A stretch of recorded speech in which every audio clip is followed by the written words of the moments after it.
Kape for Right Football Academy akar Sautrik Wiayong kelapin bena bagan sepli ke Shlem Ajeng Hikai ile kaya kinjat bol nak benda ki kena bagi samla juga thar Riboy district. On sepli kini ka Shlem Ajeng Hikai ile kaya kinjat bol pokas nong Sumer Umbang ha khalai trik ujemang badhalor kini ke PFR Football Academy ka khot berkawer sobha ki kena bagi samla shendrang berkentai badai tang nak thar Riboy district ki banadu sausnam kerta hadu khrpras nam kerta banwan ni so shakani ke Shlem Ajeng Hikai.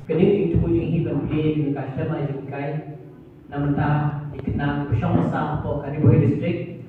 kalau menghalor kenomem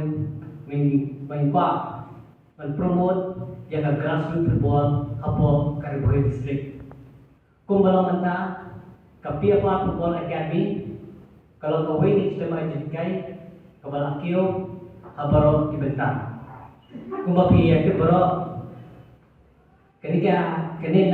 academy ilayo menpa players Sebastian State. Last time kembali lawan di Shong Press Conference tidak di klub ISL keba Hyderabad jadi player Jongi menjadi mentang klub jadi bagi klub kini ketinggalan dengan Aslam Ajeng ke Jongi hang di Hapok Shillong kalau ai jumpa si pun di kena